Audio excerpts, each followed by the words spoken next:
Hola.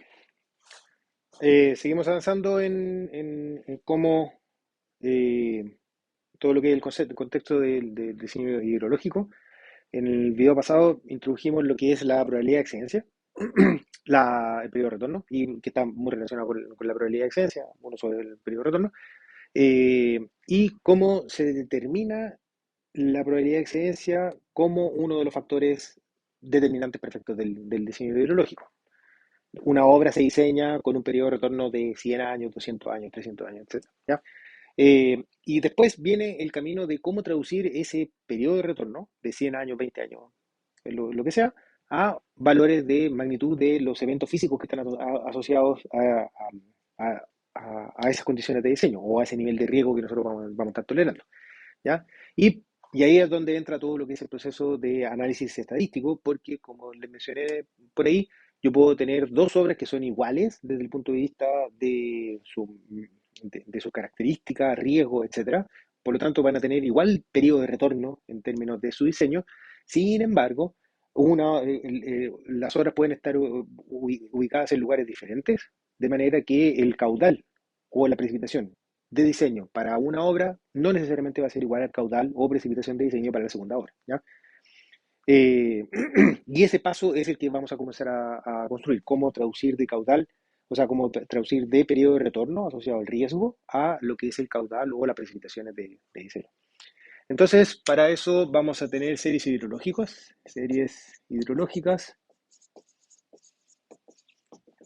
¿ya? Que son la base con la cual uno va a estar trabajando, ¿ya? Generalmente uno encuentra en Chile, uno encuentra información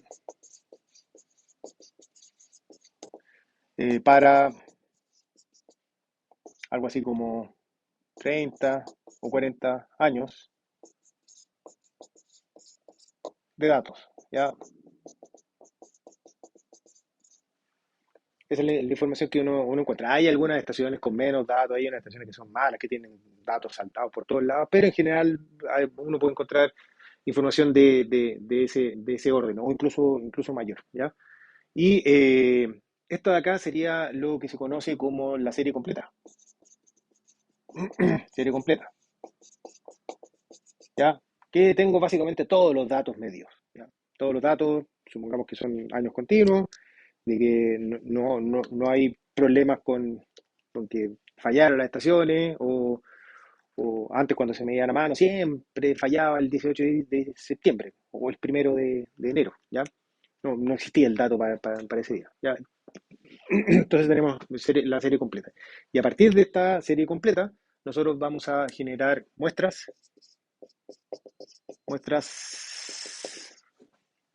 anuales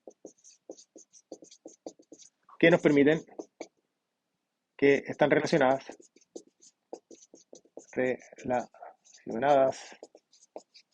con el concepto periodo de retorno T, ¿ya? Entonces, suponiendo que n es el número de años que nosotros vamos a tener, eh, lo que tenemos que hacer es que de la muestra de de la serie completa,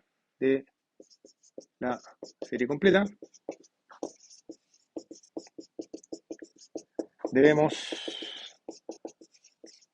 extraer n datos para el análisis,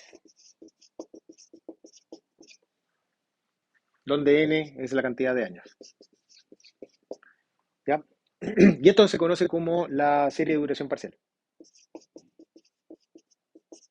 de duración parcial, ¿ya? Que yo tomo la muestra completa y a partir de esta muestra completa yo genero una submuestra o la muestra, digámoslo así, que yo voy a terminar ocupando para efectos del análisis, que tiene que tener tantos datos como años yo tenga en, en la serie de datos, ¿ya? Ese es como el requisito y esto acá está muy relacionado con lo que son La definición del periodo de retorno que está asociada básicamente con la probabilidad de excedencia, pero la probabilidad de excedencia en términos de valores anuales. Caudal máximo anual, el caudal mínimo anual, el caudal medio anual, la precipitación máxima diaria en 24 horas para los diferentes años, ¿ya? Entonces yo tengo que generar una cantidad de datos que sea lo suficiente, que sea representativo y que nos permitan hacer este cálculo de acá y este match que existe entre probabilidades de excedencia y el periodo de retorno siempre y cuando nosotros trabajemos con datos anuales, ¿ya? Eh, a partir de estas series de duración parcial, existen dos formas de poder generar estas series de duración parcial. Una es con la serie de máximos anuales, anuales y la serie de excedencia anuales. ¿Ya? Son dos formas diferentes. ¿Ya? La idea de la serie de los máximos anuales es que tenemos n años de datos y por cada uno de los años, año hidrológico, yo voy y identifico cuál es el máximo caudal del año uno, cuál es el máximo caudal del año 2, cuál es el máximo caudal del año 3 y así sucesivamente. ¿Ya? Y por lo tanto, yo voy a extraer de la serie completa, yo voy a sacar una serie de n datos donde cada uno de esos datos corresponde a la máxima intensidad del evento que yo quiero durante ese año. ¿Ya? Y lo primero que ustedes van a poder decir eh, es que yo puedo tener eventos. Imagínense que hay un año que es muy seco, ¿ya? Que tiene caudales súper chicos. ¿Ya? Y por otro lado, yo tengo años que son muy...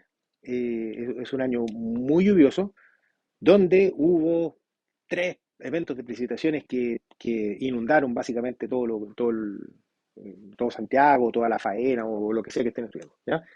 Entonces, si es que yo hago un análisis en base de esta serie de los máximos anuales, ese año que tuvo tres eventos grandes va a quedar representado solamente por un dato. ¿Ya?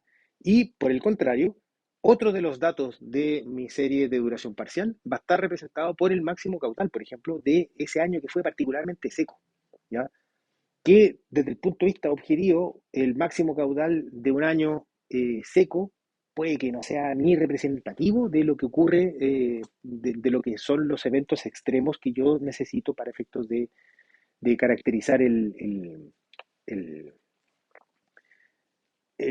problema o diseñar mi obra. Entonces, en ese sentido, existe esta segunda forma de construir una serie de n datos, que es básicamente yo defino un límite.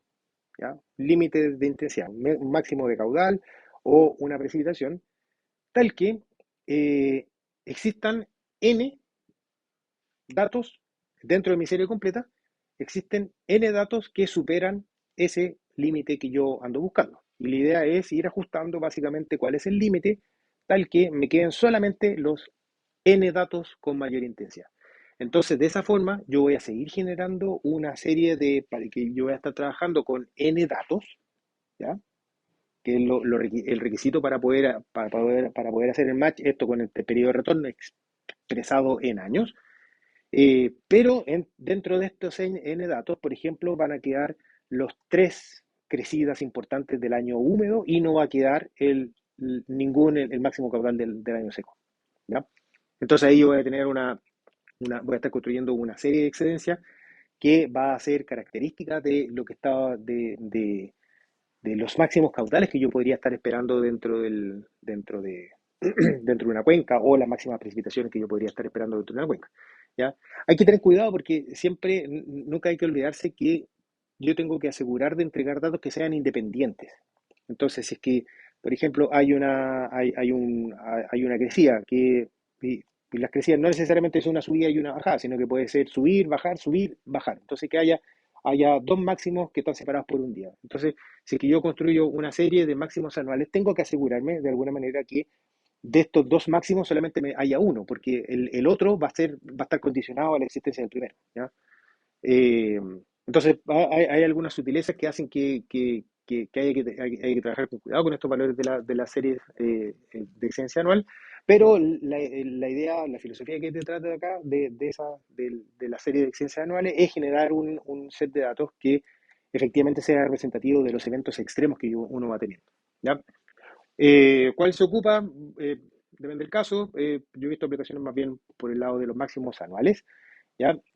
Y una de las cosas que aparecen naturalmente es que si yo tengo una serie de datos lo suficientemente grande, tengo 40, 50 años de información, en general todos los datos que son relevantes para efectos del diseño hidrológico, o sea, esos grandes crecidas que ocurren una o dos veces durante todo el registro de datos, van a estar dentro del análisis, ya sea si es que yo voy a estar identificando serie de máximos anuales o si yo voy a estar ocupando una serie de máximos anuales o una serie de excedencia anual. ¿Ya? Así que por ese lado no hay mucho problema, pero son diferentes formas de construir esta base de datos que eventualmente podría conducir a diferentes valores de los caudales del periodo de retorno que a mí me interesa conocer, y por lo tanto permiten cuantificar de mejor manera todo lo que es la incertidumbre que podría eventualmente estar asociada dentro del análisis. ¿Ya?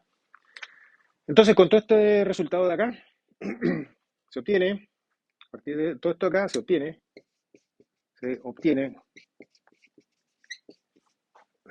una muestra de N datos que se usan en el diseño hidrológico.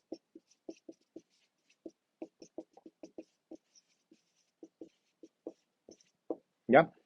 Y esa es como la gracia principal. Yo tengo entonces mi set de N datos.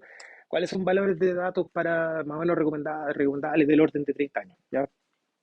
Ahí ya se está hablando una serie de mediciones que son lo suficientemente buenas como para poder ser ocupadas para efectos del diseño hidrológico de algunas partes. ¿Ya? Cuando yo hice hidrología eran pocas las estaciones que cumplían con este requisito, pero ahora ya hay muchas estaciones y ha aumentado la confiabilidad en términos de las mediciones, porque se tienen registros continuos, se tienen registros intradiarios y una serie de otras cosas. O sea, va mejorando la tecnología con el camino, así que se van obteniendo cada vez mejores datos que son los que permiten robustecer todo lo que es el análisis hidrológico que existe. ¿Ya? Entonces tenemos a partir de esto de acá, encontramos nuestra primera serie de N datos y lo primero que uno hace es comenzar a construir a partir de esto de acá, eh, hace como un barrido, digamos así, para poder entender y caracterizar una caracterización preliminar de esta serie. Caracterización preliminar vale decir construir lo que son las curvas de duración y o variación estacional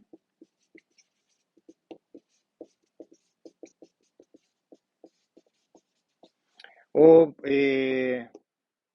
también otra de las cosas, determinar caudales para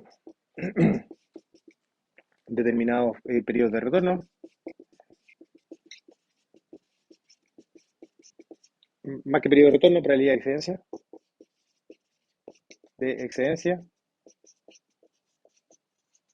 que permitan entender qué es lo que está entregando la información,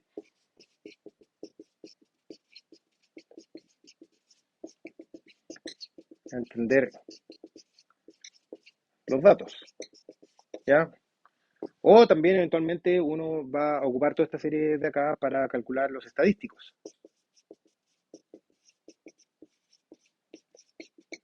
de la serie, ¿ya? El caudal medio, caudal máximo, caudal de desviación estándar, eh, coeficiente de simetría, etcétera, ¿ya? Información que uno rescata para efectivamente comenzar a entender, tener una primera idea de qué es lo que va a estar ocurriendo con estos datos. Y aquí viene algo que en algún minuto es que yo tengo caudal para el año 1, 2, 3, etcétera. Y aquí tengo caudal, un caudal, otro caudal, otro caudal, otro caudal. Y eh, lo primero que uno hace es traducir esta información a una tabla caudal versus probabilidad de excedencia, de lo que se conoce como la distribución de probabilidades empíricas.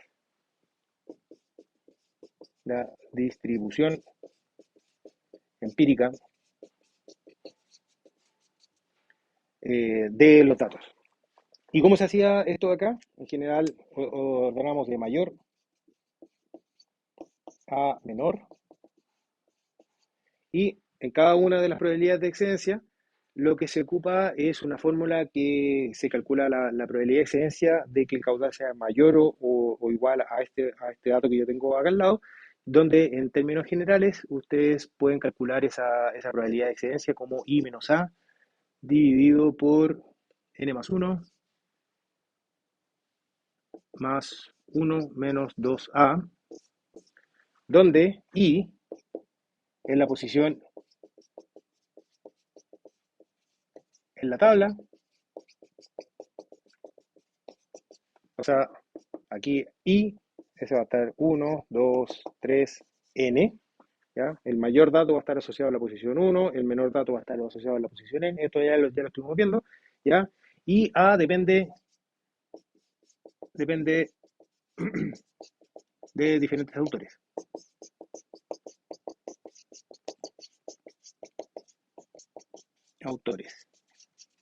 ¿ya? Entonces hay autores que dicen A es igual a 0. Si A es igual a 0, recuperamos la fórmula de Weibull, que la ocupé para calcular la curva de duración y variación estacional, un video anterior, ¿ya? Hay otra gente que dice, no, o sea, que no ocupemos A igual a 0, sino que ocupemos A igual a un tercio. Y así sucesivamente hay diferentes formas para poder calcular, pero la idea siempre es esta: yo tomo todos los datos, los ordeno de mayor a menor y asigno una posición dentro del registro de datos, y a partir de esto acá calculo entonces las probabilidades de excedencia, ¿ya? Hay algunas diferencias, hay algunas formas, hay algunos valores de A que permiten resaltar algunas cosas, otros que permiten resaltar otro tipo de cosas, pero en general A toma valores entre 0 y 1, eh, y los cambios no son tan drásticamente diferentes. O sea, no es una cosa que se ocupan A igual a 0, la hora se les cae; si ocupan A igual a 1, la hora no se les cae, sino que hay una sensibilidad, pero no es tan importante. Y este es el primer análisis que se hace a partir de lo que se conoce como estas curvas de duración, las curvas empíricas, de probabilidad empírica de los datos, que se construyen a partir de esta muestra que yo saco de los datos. Y la clave de que esta muestra que yo rescato es una muestra que tiene que tener igual cantidad de años como años disponibles en el registro tengo, para poder hacer la transformación entre lo que son las probabilidades de excedencia con los periodos de retorno escrito en años, ¿ya? Esa es como toda la gracia. Eh, y esto acá en el contexto de esta información hidrológica, que es la que nos permite resaltar entonces, tener los datos base, caudales o precipitaciones, que son los que van a ir entrando primero, pasan por un análisis para saber bien qué es lo que está pasando, y después van entrando en el análisis, en el ajuste de curvas de probabilidad que vamos a estar viendo en los próximos videos. Eso, nos vemos, chao.